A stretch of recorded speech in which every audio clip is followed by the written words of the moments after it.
মুর্শিদাবাদ চক্রস্তরীয় প্রাথমিক বিদ্যালয়, নিম্ন বুনিয়াদী বিদ্যালয়, শিশু শিক্ষা কেন্দ্র সমূহের 44তম বার্ষিক ক্রীড়া প্রতিযোগিতা 2025 বেশ ঘটা করে অনুষ্ঠিত হলো। স্থান মুর্শিদাবাদ জেলার লালবাগ সিঙ্গি হাই স্কুল মাঠ। খুব সুন্দর সুসজ্জিত মাঠ পাশের পর চক্রের পতাকা উত্তোলনের পর খেলার শুভ আরম্ভ হয়।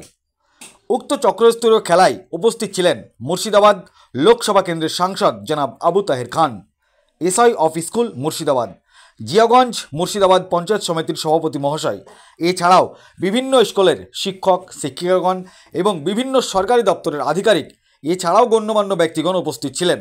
সাংসদ আবু তাহের খান কি বলেছেন শোনাবো আপনাদের। মুর্শিদাবাদ লালবাগ থেকে বিপ্লব মণ্ডলের রিপোর্ট, আখেরিগঞ্জ নিউজ। এই ভিডিওটি যারা দেখছেন চ্যানেলটি লাইক করবেন, শেয়ার করবেন আর সাবস্ক্রাইব করবেন। আই লাভ মাই ইন্ডিয়া, মেরা ভারত মহান।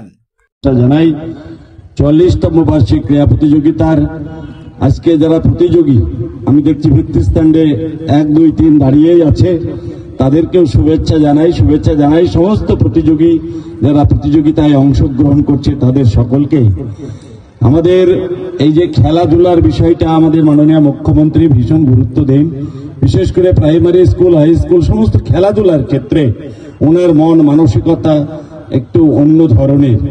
কারণ আপনারা বুঝতে পারছেন একটা প্রাইমারি স্কুলের বাচ্চারা আমাদের মাননীয় মুখ্যমন্ত্রীর বদন্যতায় আজকে পায়ের জুতো থেকে আরম্ভ করে পোশাক থেকে শুরু করে একই সঙ্গে তাদের সমস্ত ছাত্রদের এক টেবিলে খাওয়া দাওয়া, এটা আমাদের গৌরবের।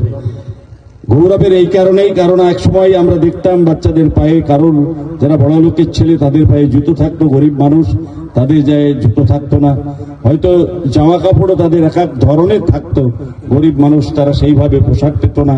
আজকে সকলের একই পোশাক পরে যখন স্কুলে আসে তখন আমাদের গরিব বড় লোক তখন গর্বে বুক ভরে যায়। তাই সমস্ত আমাদের যারা ছাত্রছাত্রী তাদের আমরা নিশ্চয়ই ভবিষ্যৎ ভালো হোক কামনা করব আজকের এই শুভ দিনে। সাথে সাথে আমরা আশা করব যেখান থেকে এমন কিছু প্রতিভাবান খেলোয়াড় এখান থেকে খেলাধুলায় অংশগ্রহণ করে তারা আমাদের মুখ উজ্জ্বল করবে, স্কুলের মুখ উজ্জ্বল করবে। তারা পরবর্তী ক্ষেত্রে সাব ডিভিশন লেভেল, জেলা লেভেল, রাজ্য লেভেলে তারা পৌঁছে যাবে এবং এখান থেকে আমার এই লালবাগ ঐতিহাসিক শহর, একসময় গোটা বাংলা বিহার উড়িষ্যার রাজধানী ছিল, সেই জায়গায় দাঁড়িয়ে আজকে আমরা এই প্রোগ্রামটা করছি, চক্রের অনুষ্ঠান করছি। তা আমরা আশাবাদী আমাদের এই খুদে খেলোয়াড়দের কাছ থেকে যে তাদের মধ্যে থেকে এমন কিছু খেলোয়াড় উঠে আসবে যারা আগামী দিনে আমাদের স্কুলের এবং জেলার মান, আমাদের সম্মান বৃদ্ধি পাবে।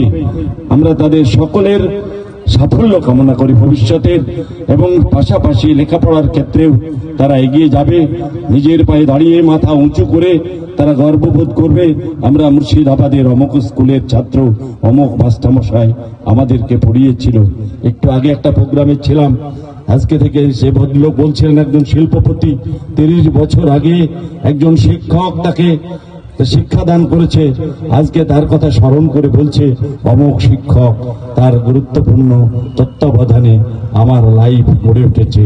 এই যে একজন শিক্ষকের পাওনা, এটা আমাদের কাছে অনেক অনেক বড় পাওনা।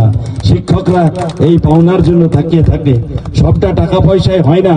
একজন ভালো ছাত্র যখন শিক্ষকের পায়ে মাথা নত করে পদধূলি নেয় তখন আমাদের গর্বে বুক ভরে যায়, এবং সেই শিক্ষকের মন কত বড় হয় তা আমরা সহজেই উৎফুল্ল হয়, সহজেই বুঝতে পারি। তো শিক্ষকের সঙ্গে ছাত্রের যে নিবিড় সম্পর্ক, সেই সম্পর্ক যদি ভালো থাকে তাহলে ভালো লাগে।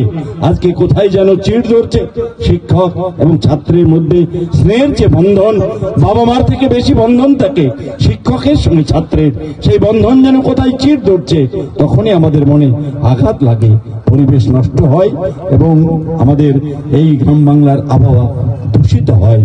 তাই শিক্ষক ছাত্র সম্পর্ক আরো সুদৃঢ় হোক, ছাত্ররা ভালো রেজাল্ট করুক এবং তাদের অভিভাবক বৃন্দ শিক্ষকের উপরে ভরসা রাখুক, এই আহ্বান করে আপনাদের সকলকে শুভেচ্ছা, ভালোবাসা, অভিনন্দন জানিয়ে আমি আমার ছোট্ট আলোচনা শেষ করছি।